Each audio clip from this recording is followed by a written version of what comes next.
this will be, yeah, the view, so I photoshopped this as inspiration. But yeah, today's pre-show we'll have mayoral candidate Michael Gaynor on. So yeah, drop a comment or follow his page. But we're gonna talk about the Buffalo mayoral race. So tomorrow, petitioning is starting, which is the actual collecting of signatures. So that's kind of where we are. I like to think of the election as kind of a hockey game of a couple of different periods. So we're kind of like entering the first period. Exactly. And then, so we'll talk a little bit about that, and then dive into policy. So if you have any questions, feel free to drop. Twitch has accepted the stream. Wow. YouTube has accepted the stream. Facebook has accepted the stream. Are you ready to go live on the air? Yeah, are you ready? Rock and roll. Okay, when it says on the timer on the screen, on the air, you are on the air.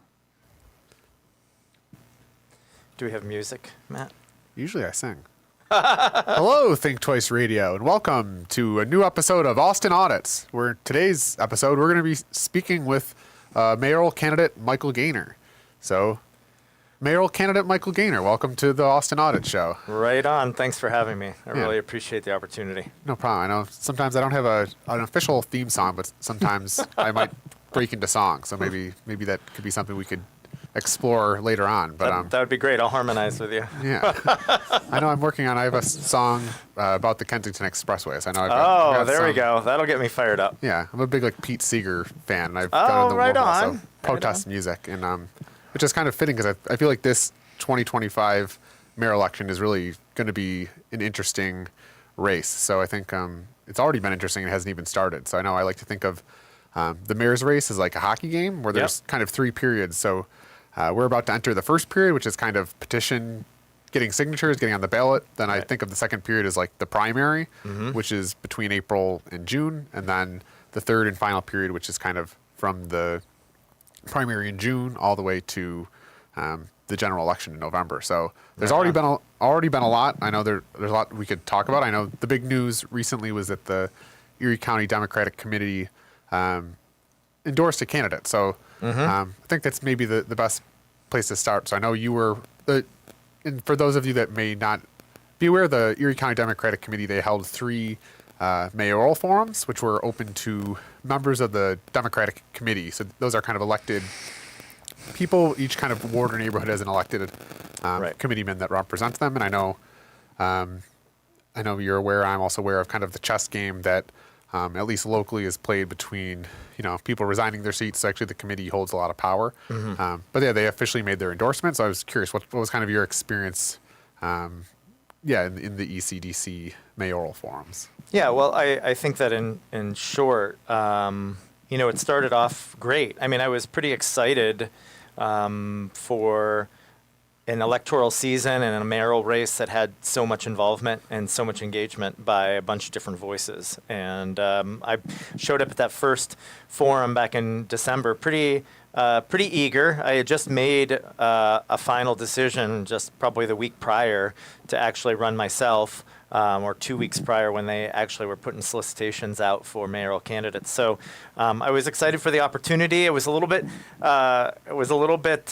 anxious that night. I don't think I've ever spoken in that type of environment where it was kind of a controlled environment, very focused on a very specific audience, and I'd never really run other than my Ellicott district seat last fall for any kind of political office before. So it was pretty interesting. But it quickly devolved and was pretty frustrating after the second to have the whole process kind of whittled down to 4 candidates. And I saw nothing at all wrong with the process as it had been presented for the first 2 forums. I thought it was pretty orderly. I think that everybody had an opportunity to speak and contribute. There was good questioning from the audience. And I think that that's really what democratic participation is about, right? It's about having voices, having robust conversation, having the influence of a lot of different people. And I was excited by the promise of the opportunity, but then discouraged by what it ended up becoming. And I found myself as a committee person sitting in the audience watching 4 other mayoral candidates present, and myself excluded, as well as 3 of the other candidates. So at that time, Judge McLeod had already dropped out. So, yeah, I think that we have a lot to do to restructure and reorganize and give power back to Democratic committee people to make it a more democratic, inclusive, and transparent process. Yeah, I think this, at least from my point of view, is like such a big election. Obviously, this is the first time we've had it like an open, an unopposed, no incumbent in the seat. And Right. I think it's going to be an exciting race just because it's an opportunity for new leadership. I could go on many ways of kind of some of the failures of our past administration. And actually, technically, the city of Buffalo does not have a mayor at this moment. We have an acting mayor. Yeah. So the city charter is not like the Constitution where it kind of subscribes who ascends to power. It's more like if you don't have a mayor, those duties are then go to the council president. Right. I guess my perception, for those of you that I know, obviously you're running for mayor, so you're kind of plugged into the mayoral scene. I've been following it pretty closely, but this is kind of how I perceive the race right now. Is you kind of have acting Mayor Scanlon, who is kind of the city hall establishment. Is obviously the acting mayor and is the council president. So he's kind of the city hall establishment. Then you have Senator Sean Ryan, who is kind of like, obviously he's the state senator. I think of him more as like the Erie County Democratic Committee establishment. And those two establishments are the same in many regards, but they're also very different. And then I think you have kind of a bunch of, I guess I'll call them alternatives, although I don't know if I like that term, but kind of people that aren't as well plugged into, I guess, the political machine here. So I know yourself, Right. Garnell Whitfield, James McLeod, who drossed up, but there's a whole host of other candidates. I think why it's exciting is because what happened this past week where they endorsed Senator Sean Ryan, it's an endorsement. It's a stamp we approve, but it's Right. not. It's the actual game of the election, right? This is all pre-first period. Right. Tomorrow is Maneuvering. Tomorrow is the start of the first period. So tomorrow is actually the start of petitioning, and the petitioning is when the actual Democratic voters of the city of Buffalo get to choose their mayor. Right. So Yeah, I've questioned the whole endorsement process from the very beginning. Like I just don't think. I think that the endorsement comes during the primary. It doesn't make sense for a party to endorse a candidate that may not even be on the ballot. And prior to the process of presenting platforms and ideas and that kind of thing to the voters, so that voters have an opportunity to objectively see each candidate and make their choice on who do they think is going to be a best representative for the party prior to any kind of outside influence or outside direction or influence by the party. So it is what it is, but I think that the primary is really about the party choosing, and it will become in the end the most democratic process and model for that. Yeah, and I'm hopeful because I know the Erie County Democratic Committee members, I know there's about 400 of them. They are elected, but it's also kind of a very political process of how you even get on that board. So Right. I'm excited because those people, while technically they do kind of represent their people, I think now we're moving towards the open stage where you're actually going to have really some serious discussions that need to be had in the city of Buffalo, because I feel like there's certain things, and I think one of the things we've both been involved with is the actual Kensington Expressway project, and that's kind of something that's opening to me if it's something that neither the City Hall establishment or the Democratic establishment, which is all ECDC but goes all the way up to the state, there's certain topics and certain things they're not able to speak about. So I'm really hoping maybe a people's establishment kind of moves, because I know it's something I've kind of been aware of is what you can say or what's popular maybe before the ECDC committee is not exactly what I hear from people at the street level, neighborhood level. And I think there's some exciting forums that are coming up. I know there's a Eastside Mayor's Forum, I think May 5th. So I'm really excited about this open process. So I did want to kind of, before we kind of move into policy stuff, I wanted to talk about some of the actual deadlines. So I know, and we can, I think, later maybe get into the nitty gritty of your campaign. But For sure. so so tomorrow we're recording this Monday. March. February. It's February 24th. 25th. Tomorrow is the 25th, right? So tomorrow is the actual day where you can collect signatures. So this is actually from the Erie County Board of Elections. They have a document that is the election season. So it has all the important dates, and I kind of think of this as, I don't know if it's a Bible, but it's definitely like the the schedule of events, and I think that's one way they kind of keep non-establishment figures from getting access to the ballot is through kind of, it's a very legal process, and there's lots of technicalities they have to be aware of. So I think, the first one up here on the, let's see if I can move my cursor.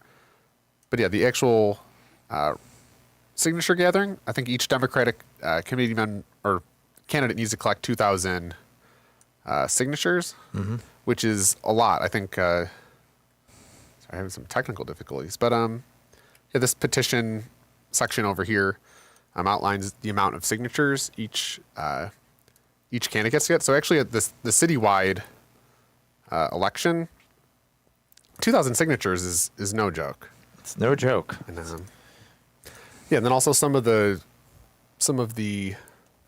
dates. So from February 25th to April 3rd is kind of the season to gather signatures. So we're kind of in this designating petition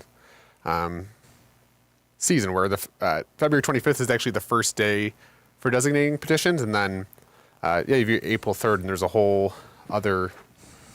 So essentially we're in the period where you collect the 2,000 signatures, and then there's a whole process kind of after that where they'll invalidate signatures, and really, I know there's whole things like you have to sign things in ink, and there's a whole lot of technicalities. It's a super technical process. The pages have to be numbered.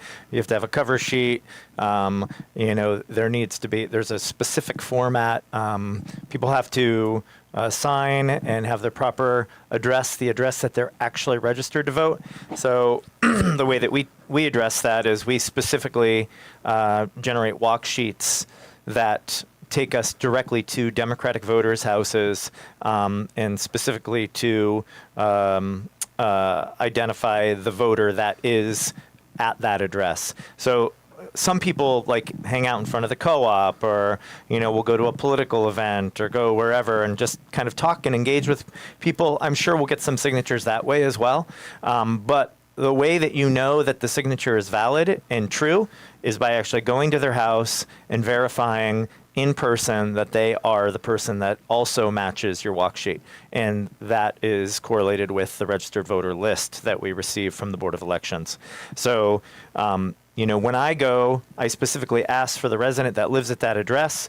That resident specifically signs. They can't sign for someone else. and then once you complete a sheet, you validate that with a witness, and then you number all of your sheets, and you put a cover sheet with all of your sheets, and then you submit those all to the Board of Elections. So it is a process that requires an impeccable attention to detail, because if any of those steps are omitted, or if you don't cross a T or dot an I, that could invalidate a signature or a whole sheet of signatures. Yeah, and I actually did run for Democratic committee last cycle, and I was someone that did not dot my T's and I's. I mixed up the actual. I said I was running for, I think it was ward. No, I said District Fillmore, and then I listed the ward number. Whereas in council terms, it's the Fillmore district, but in election terms, it's a ward. So I did that, and then also I did leave a little blank. So it was. Yeah, I got a good education, so I wasn't able to get it through, but it was.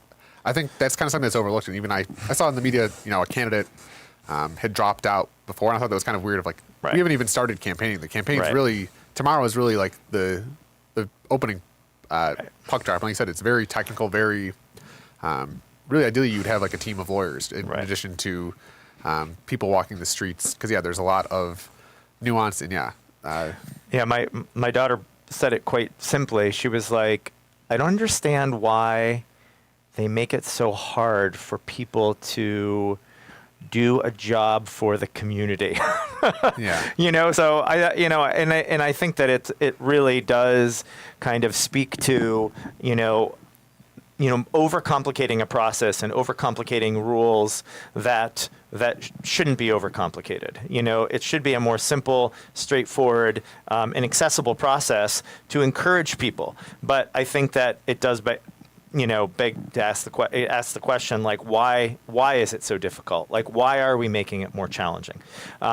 Because, in my opinion, the more robust the dialogue and the more people that are involved, the more engagement you have at the community level and the more participation you have in the process. I mean, we can just look at our own voter history and see that our democratic process is not engaging the community. Our party structure is not engaging our communities. It's not getting people inspired to be involved, to come out and support candidates, to come out and volunteer, or to come out and run for election. So it's in actuality, it's very disempowering, because even though this is a quote unquote open election, and we have 8, for the most part, candidates that are on, have equal access to the ballot, you can't underestimate the power of incumbency. And even though he is the acting mayor, it's a very powerful position to be in, where you have access to every community group, every union, where people, are waiting in line to have their picture taken with you, and have, it's just, and you're in a position where you're taking on financial obligations on behalf of the city, where you're allocating resources on behalf of the city. I mean, we've already seen that, and the mayor just recently, acting mayor, just took on about $100 million commitment for infrastructure spending this year. He entered into that agreement. I think he hadn't even been in office a month or two.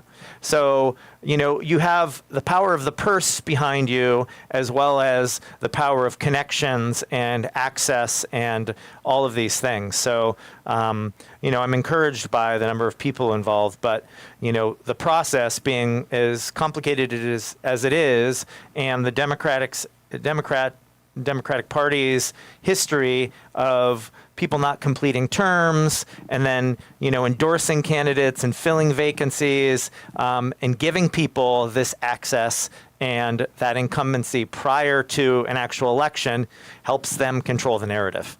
And I just think that we need to get more people in at the committee level and redesign these rules to make it more democratic and more inclusive. Yeah, because I don't even know the 2,000 signatures just in a citywide election. I know that some of the legislator races only require 500. Yeah. I think it's even trickier. Like you're saying, the reason the incumbency is such an issue, especially what I'm concerned about in this race. Just for transparency, I will say, I think there's an emerging anyone but Scanlon kind of movement. I'm definitely in the camp of anyone but Scanlon. My preferred candidates, but just when you think of kind of City Hall and kind of the status quo, and there's just so much. I mean, I could rattle off lots of things wrong with City Hall, but I think even right in a race where I project maybe around 30,000 voters will turn out, and if there are, say, half a dozen candidates, something like firing a police commissioner to curry favors with the police union, that could make a huge difference when you have 30,000 votes split 6 ways. So Right. And like you're saying, the power of incumbency is something that obviously is, we have a person that will kind of be the acting mayor, and incumbency is such a issue, and I think that's something I've really been concerned about, is just how kind of politically unmotivated or uninspired people are, and I think that has a lot to do with the politics of the last 20 years. I know you're. I think why I'm interested in your campaign is you're very much not coming from like kind of the anointed. Incumbent side. You're more, I know from your background, is kind of working on the east side and through reuse action. So I'm curious, and I know I have friends too in the community that we're kind of part of the, I don't want to call them the urban pirates or the urban farming reuse Farmer kind of pirates. I just hear the good old days where there was the city used to have an urban homestead program where you could get houses for $1. So I'm curious, could you bring people that might not be familiar, like what's kind of your background? What inspired you to run for mayor, especially someone that you're not tied to the political machine? So why? Right. Yeah. What's kind of been your experience on outside of the city hall? What led you to kind of feel like now is the time to run for mayor? Well, 20 years is a long time to be steeped in the community and steeped in what I perceived as just really ineffective leadership. And, I came here. I'll first start by saying I have no political ambitions beyond being the mayor. Like, you won't see me running for Congress. You won't see me running for governor. You won't see me running for any of these things. I'm running for mayor because I care deeply for this community, and I believe that I moved here first 20 years ago because I saw the immense potential of this place and was kind of captivated by the spirit of the people here. I mean, I wasn't in the city more than an hour and a half, and I was calling my mom and saying, "Mom, I'm moving to Buffalo." And it was really, when they talk about the city of good neighbors, I experienced that, right out of the gate. I took the bus down Genesee Street and ended up at Spot Coffee, picked up a copy of the Art Voice, walked down Elmwood, and as soon as I would mention to people that I was considering moving to Buffalo, immediately they were rolling out the red carpet and taking me on tours of their store and their neighborhood and sharing with me, why this was the greatest city on earth. And I think that, to me, that example really encapsulates why I was so focused on coming here. And, I was a teacher and an educator before that. So I envisioned, working exclusively with young adults, specifically kids that are out of school and out of work. But the reuse idea just captivated people's imaginations, and it took off. And, I made a deal with myself that it could be a vehicle to also train young people and contribute to, the regeneration of neighborhoods and the empowerment of communities and people. And we set up shop on Northampton Street in 2007. I bought a house across the street, and we were off and running. And an effort that began with 2 volunteers in the back of a beat-up pickup truck evolved in a very short time to 22 employees and a full-service retail store that was doing 500 sales a week. The average sale was $20. People were coming in and getting some 2x4s or a bucket of nails or a door or windows. And it was a true manifestation of a vision to fill a void in the community, to provide affordable and accessible materials, education, support to a community that, had been devastated by years of neglect and disinvestment and segregation and abandonment. It's why I felt so strongly about setting up on the East Side, because it was really the epicenter of then Mayor Brown's visionary plan to tear down 10,000 houses in 10 years. And I never said anything bad about the mayor ever. I just, believe that you can't just take away from communities and as a strategy for improving a neighborhood. You have to give something back. And that was really our focus with Buffalo Reuse. And it's been my focus for the last 20 years, whether it be planting trees with Retree of Western New York, or starting community gardens and efforts like urban agriculture projects with Farmer Pirates, or doing community organizing and education. And we were also involved. Our team was really involved in the startup of the Foundry, which is like an artisan incubator space, also on Northampton Street, and now the Guild at 980, which is another business incubator, and also the home of the Reuse Action retail store. So all of those efforts have brought me very close to the community and have really given me a lot of belief and hope and commitment to really seeing the East Side turn a corner. And it's an uphill climb. It's a very segregated city. There's a lot of concentrated poverty on the East Side. We have this massive highway that runs right through the center of our city. The Kensington Expressway really divides the city in half.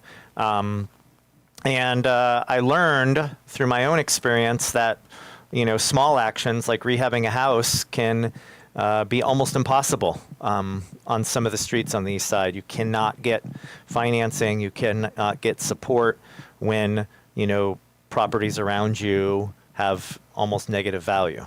Now, that's changed a little bit over the last 5 or 10 years, but I just refinanced a project on Northampton Street, and I couldn't get, I could barely get $100,000, assessed value for my property. So, and it's been fully rehabbed, new everything. You know, I've done it all on the fly over weekends and things like that over the last 5 or 6 years. So there's a lot of challenges, and that brings us to the present day, where I've been committed for the last 2 years to opposing the Kensington Expressway tunnel project. And it's particularly because I believe, in fact, that the Kensington Expressway is just perpetuating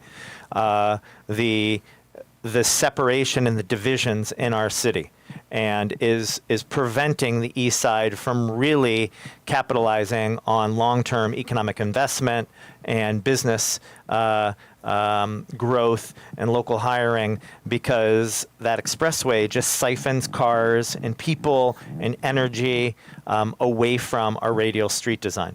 And I think that we have an amazingly designed city, and we should be supporting and investing and pushing our energy into those radial cores and into the neighborhoods and into businesses where we can provide long-term economic gain for the city. Right now, that's $1 billion. If this Kensington Expressway project moves forward, and right now there is a hold on it until there's a full environmental impact statement conducted. But if it is to move forward with existing project objectives and scoping, and I have every reason to believe the state will be working overtime to try to cross their T's and dot their I's, which they did not do in the first go-around.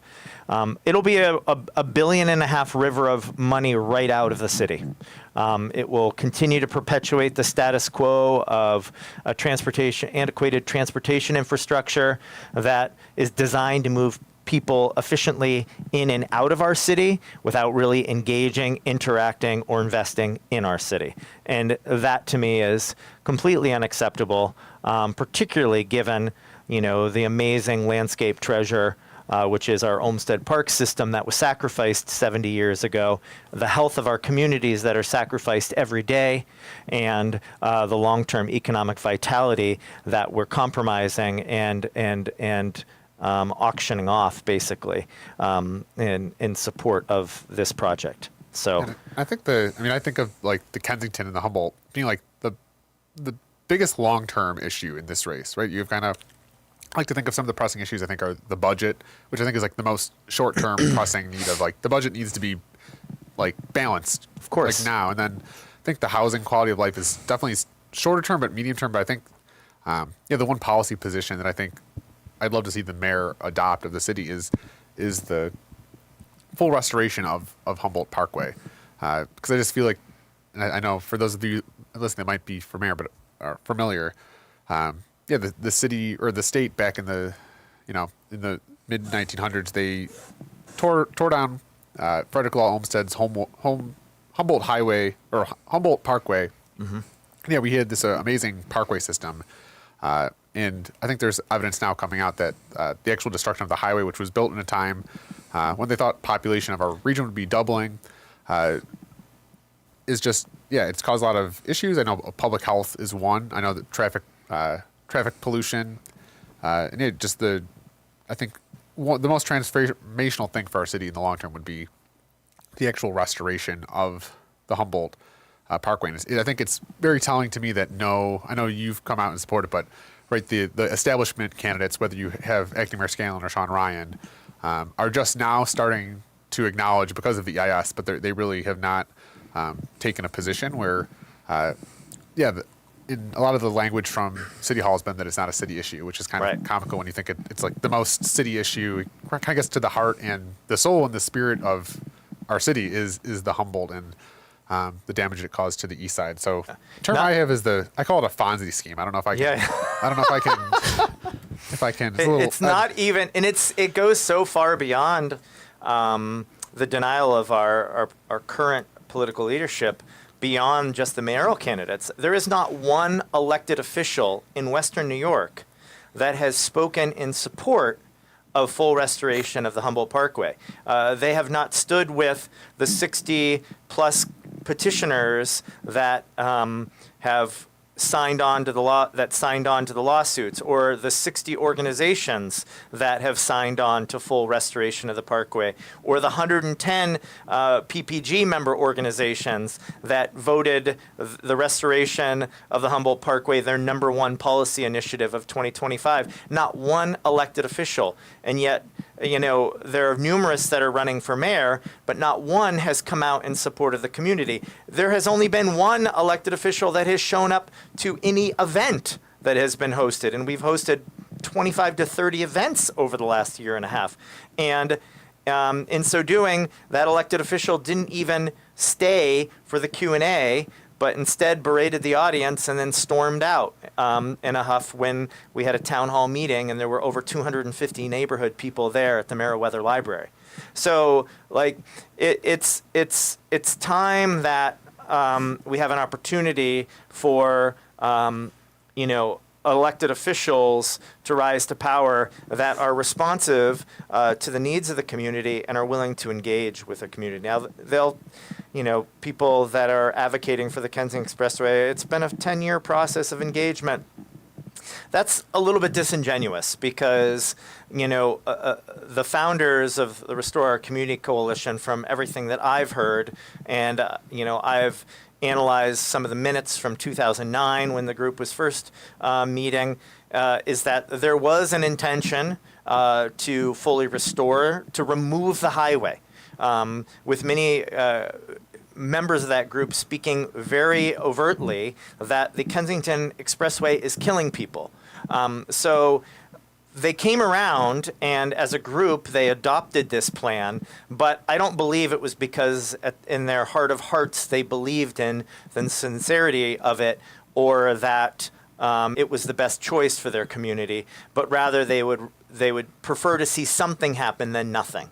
And you can't deny that, some green space covering the 33 Expressway is better than no green space. But if it doesn't address issues of pollution, if it doesn't address issues of noise, if it doesn't address, the short-term, 6-year short-term impacts of blasting and construction and exhaust and vibration, then, and it doesn't have a plan for how we maintain that infrastructure for years to come, or how we mitigate pollution, or how we invest over the long term in our neighborhoods around there, then I think that it's the wrong plan. And it's the wrong plan at the wrong time. And a previous ROC member said to me at one point, we needed an army then.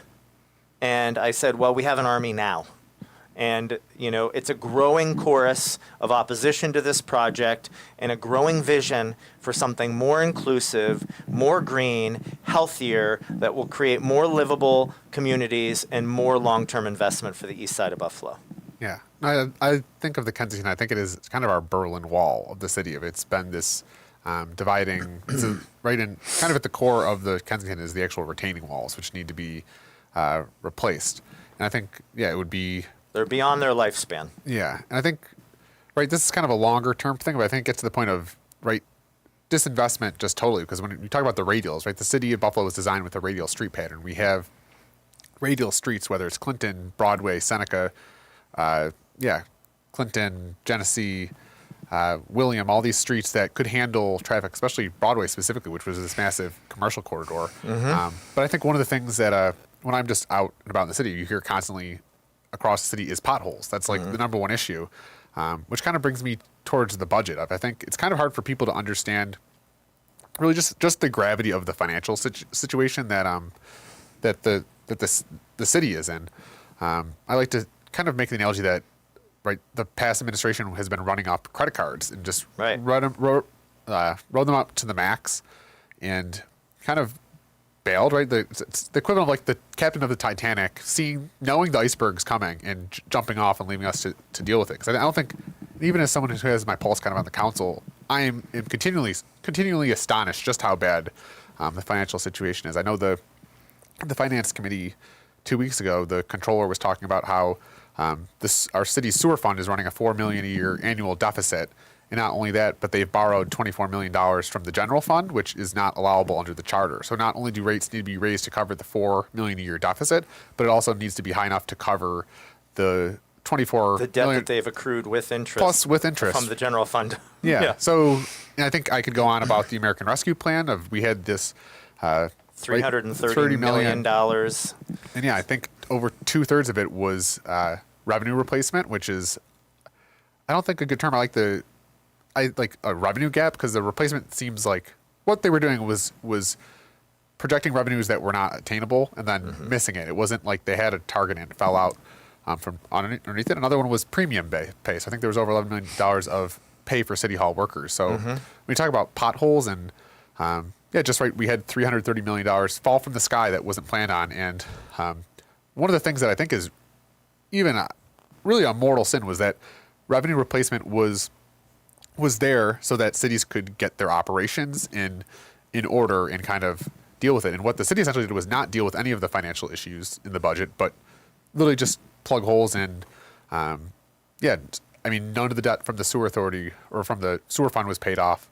I know homeowners and commercial business owners that are behind the rears, that money could have been paid off. And it really, it was one thing, especially when you look at Rochester and Syracuse, who had very itemized things. We just had a giant, revenue replacement. And even then I have some questions around the actual accounting, because what the city has technically in its amendments versus what it's reported to the federal government versus what's actually reported under intergovernmental ARPA are all different numbers. So it wouldn't even surprise me if we find out later that the city really completely mismanaged the ARPA funds. And I think, it's a winding ramp, but I think people don't fully understand just the financial budget. So kind of what are some of your thoughts on the more pressing issue, which I think even we don't really fully understand the grasp of? How would a Gainer administration deal with our budget crisis? Well, I think that it's a challenging issue, and it's going to require a lot of attention to detail and analysis in a very, very short period of time. If we're elected next November, we'll have 3 or 4 months to try to wrap our head around what the accounting has looked like, what the current tax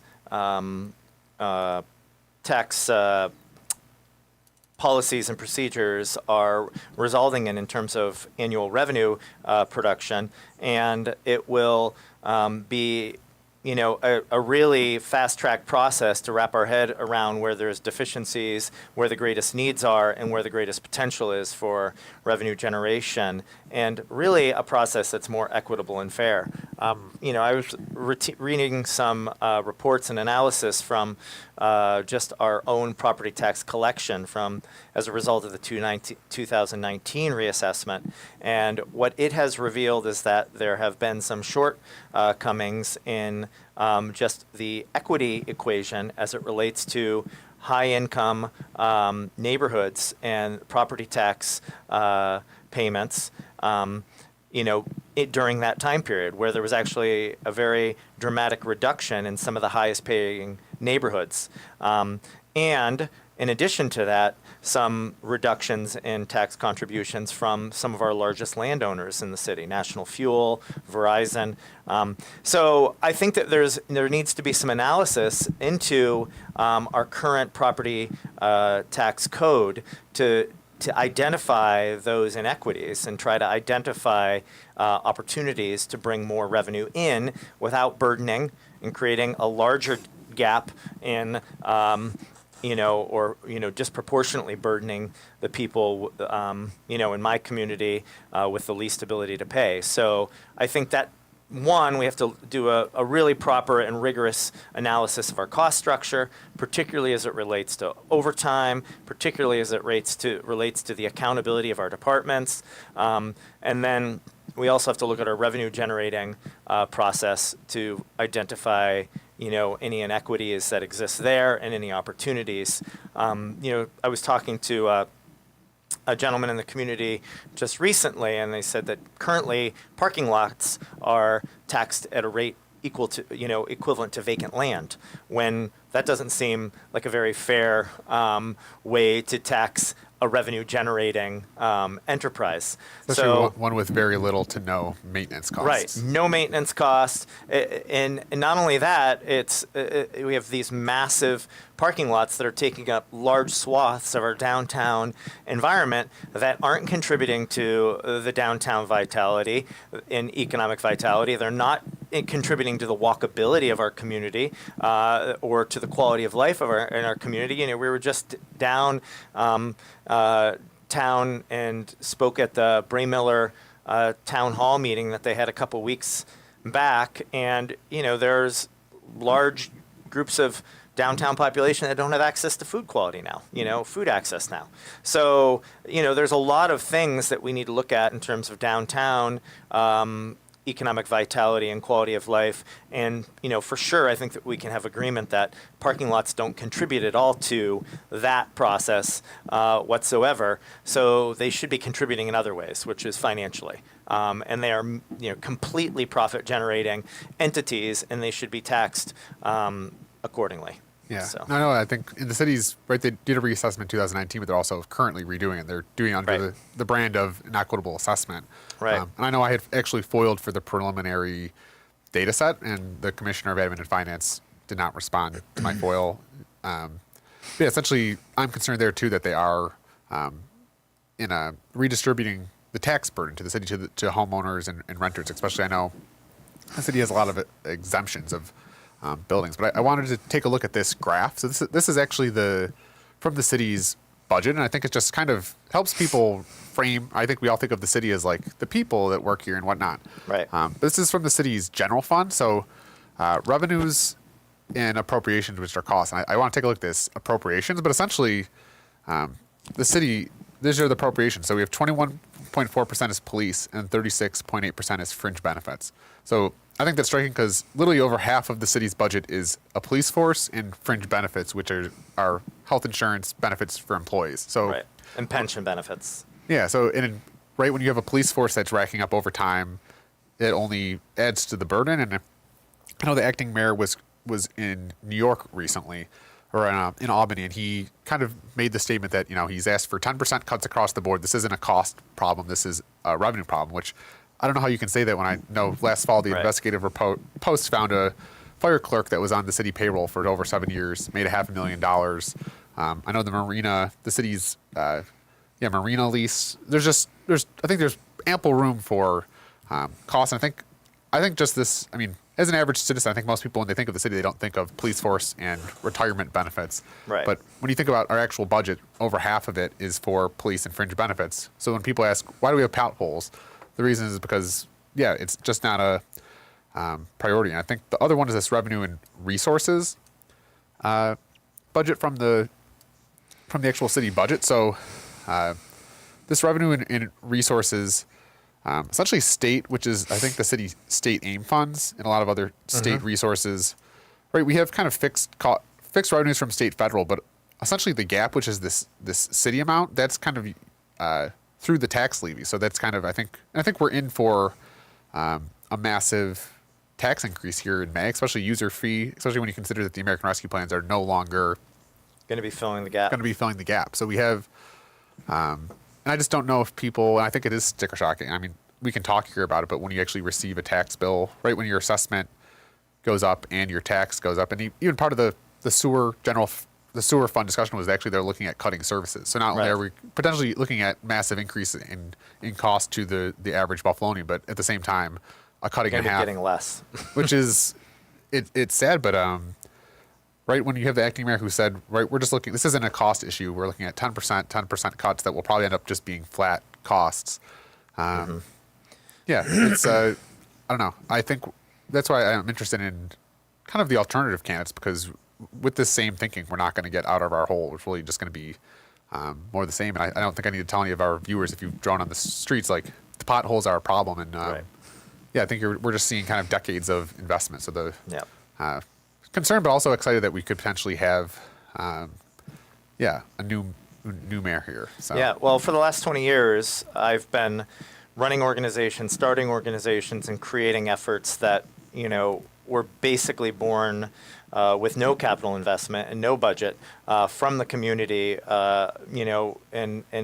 and grown with the passion and support and commitment of people in the community. And I think that, I'm not expecting people to work for free by any stretch of the imagination, but I do believe that there is an ingenuity and there's a focus on creativity and creative problem solving that, my candidacy and my team will bring to City Hall that is very much in need. I've been, doing a lot of analysis of other cities' programs and, and trying to, overlay those solutions and ideas with the reality that exists on the ground here.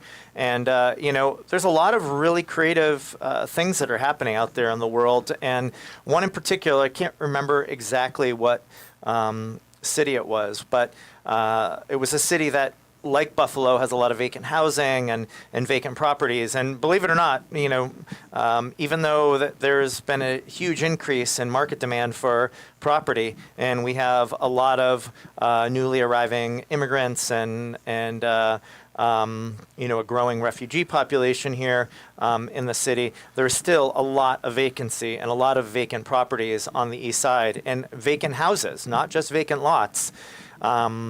There's probably 8 or 10 houses still on my street between Jefferson and Main Street that have been vacant for the last 18 years.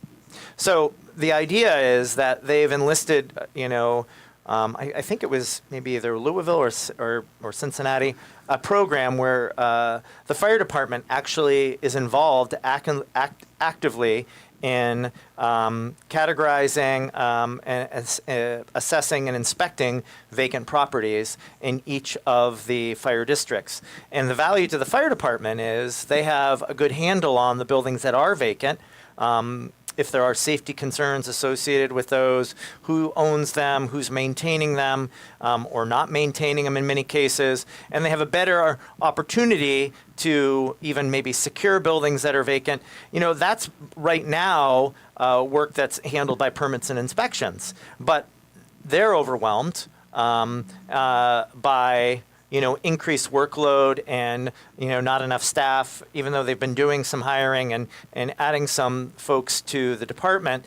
It's still a huge burden when you think about the size of the city, the footprint of the city, and how many vacant structures that we still have out there, even vacant lots. So the fire department benefits from that because they have a better handle on the deficiencies, and the city benefits because we have more rigorous enforcement and oversight in our neighborhoods about what properties are being neglected and not being maintained. And we can, it lends into public safety, it lends into community investment, and it lends into revenue generation, because I don't believe that vacant houses should be sitting vacant in our neighborhoods for 18 years. It should not be acceptable for you to be able to pay your taxes and pay your user fee and disappear and do nothing to your property and not maintain it and not have a tenant there and not have a potential owner there. So, it detracts from the quality of life for the entire community, and we should have a vacancy tax. That's fine. You want to sit on that property for 18 years, there's going to be an increasing tax rate for every year it's vacant, every year that you don't do anything. And we're going to hold them to a higher standard for long-term maintenance and upkeep of that property. Those situations are opportunities for us to leverage existing resources to address public safety and to generate revenue for our communities. And I think that's just one of 100 different examples that we could come together if we have working groups and we have focus groups and we have competent, creative people that we bring to the table at the discretion of the mayor that are willing to look at these projects and problems holistically and come up with the most creative solutions that allow us to expand our level of service without increasing our budget. And I think that as a startup business owner, as an innovator, as an entrepreneur, that's the mindset that and the attitude that I bring to city government. A mentor once shared with me is like, you don't spend money that you don't have. We know how much money we're going to have coming in next year. And after the first quarter of analysis, if we realize that we're over budget, then we need to have a conversation with department heads or with commissioners about why we're over budget, and there needs to be accountability and says, you're going to make some hard choices or we're going to show you the door. Because it's unacceptable that we end the year with $40 million in overtime when we budgeted $18 million. We should never be in that situation. Now, obviously, there are instances and situations that demand overtime, but we have to look rigorously at each department. Do we need to increase second and third shift hiring so that we're paying less overtime? Do we have to hire more cadets or more firefighters and get them trained and up, and on the force so that we can decrease our overtime? There are a lot of different strategies and a lot of different questions that we need to ask, and we need to ask them very quickly, and we need to do a very rigorous evaluation and problem-solving approach so that we have a plan going into that budget season in 2026 when we first take office. Yeah, and I think I know I used to work in City Hall as the open data person. I just know from the data perspective, I'm excited about the opportunity. Right, a lot of the departments, people think of City Hall as like, City Hall, it's this one machine, but really it's more like 13 or 14 machines that do not talk to each other, that each are running on their own software system, and they don't have data, so really there's no one kind of... I think of the mayor, I think of it as almost like a conductor of an orchestra, and I think for too long, the chorus or the choir of the people of Buffalo have been ignored. I know when you see things like the redistricting we had where they gerrymandered my map, specifically Fillmore District, but too many times you've had the citizens and community groups even just not really have a say in the city. And I think having a mayor, that is kind of, one of the best assets I think for a city is the people, right? We're the city of good neighbors, and I think that is the reason a lot of people stay and live here is because the people here are genuinely good people, care about our neighborhood, and I think. I think a mayor could do a better job at. I think for too long the attitude has been closed, not open. I think your idea of different ways. I know one thing I'm interested in too for the police, right? When the police is the largest budget by far, could you adopt something like CPTED? I think is one of the acronyms they look, which is crime prevention through environmental design, which is so could you kind of redirect the current policies, or even like DPIS? Could you actually target the limited resources towards out of town LLCs or problem properties? I think there's creative ways to kind of use the resources we have, because we have a big budget, but it takes a different way of thinking. So, and it can't be about pointing fingers and assessing blame. Like you'll have one candidate that's pointing fingers at the housing court, and another one that's pointing fingers at the permits and inspections department. And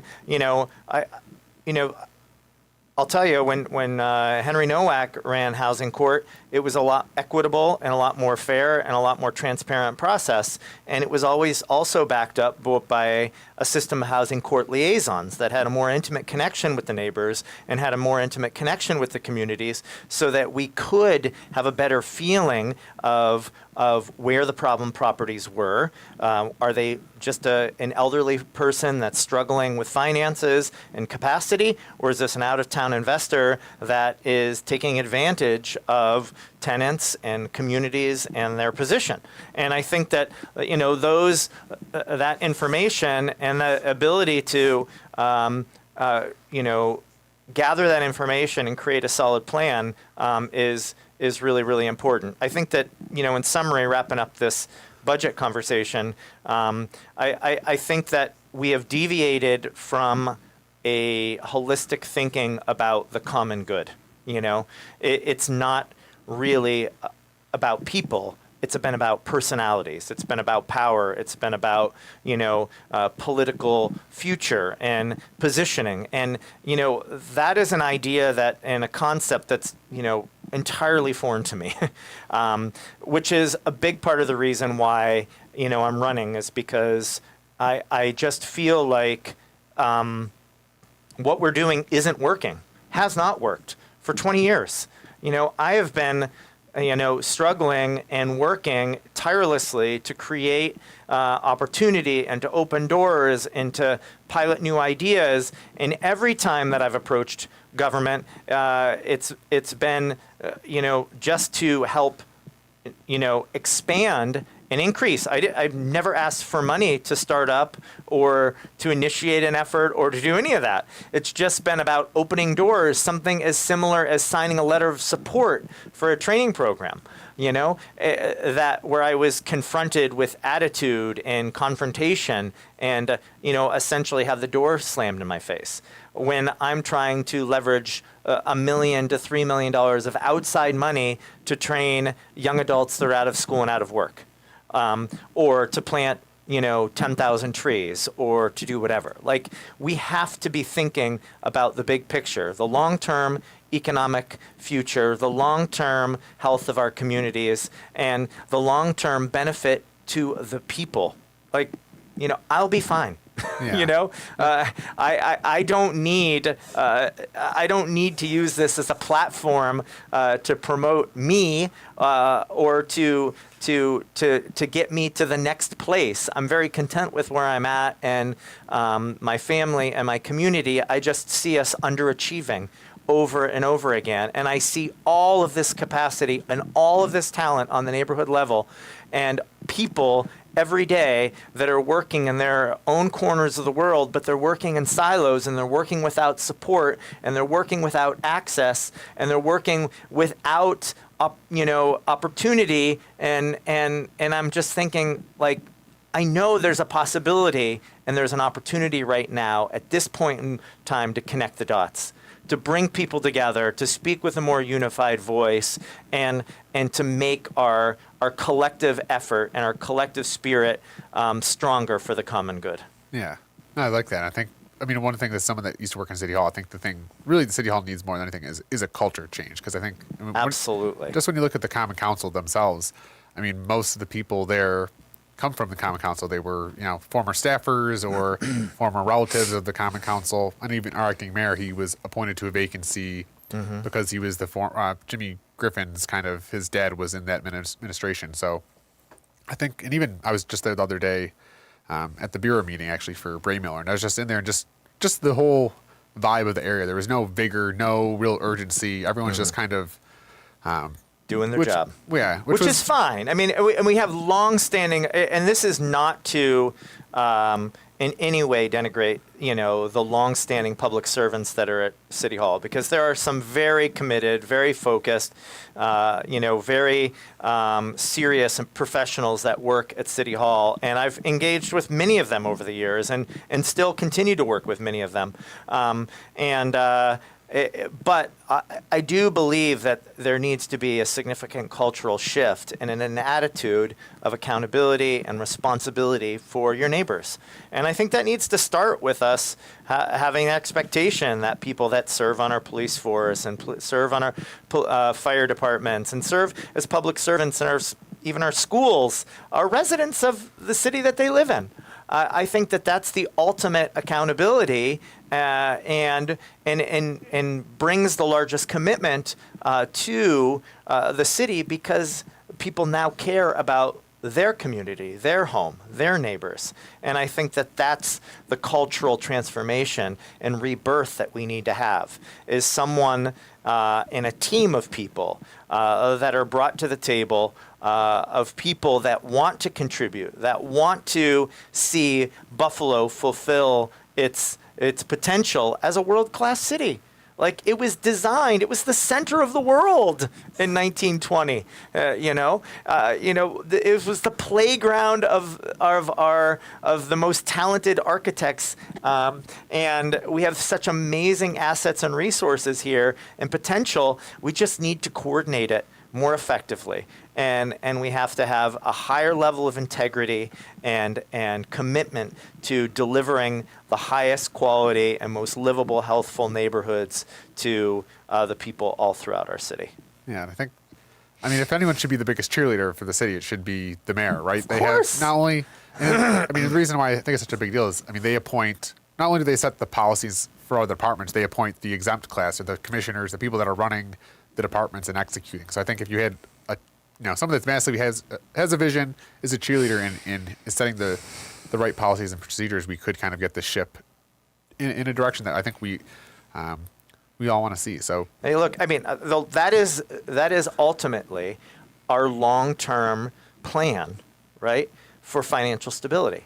I mean, we are right now a city that has the infrastructure and footprint to support a million people, right? And we have 250,000 people.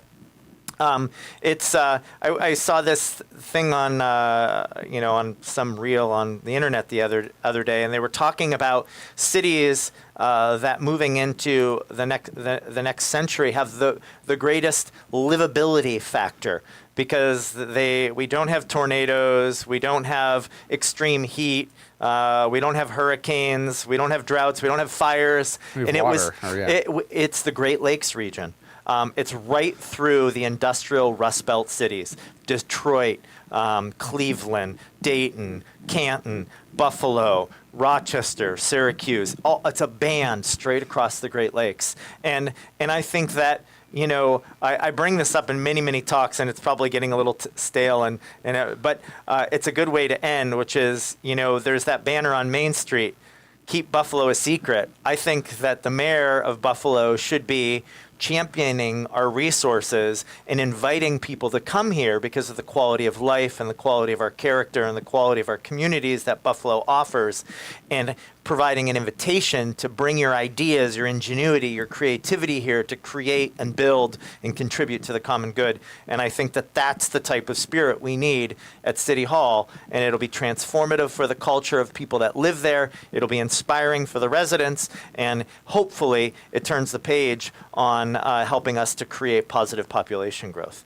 Sure. So now that we got people fired up for your campaign, how can people help out? What's your call to action? Well, we're going to be petitioning nonstop for the next 6 weeks. Petitioning is intimidating for folks, but if you reach out to us at www.michaelgainerformayor.com, you can go out and walk with me, and we'll hit neighborhoods all over the city.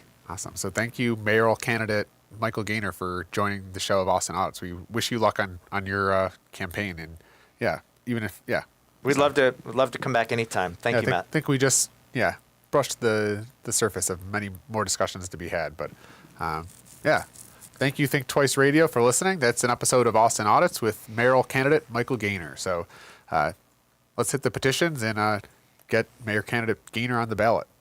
Thank you. Thanks for tuning in. Appreciate it.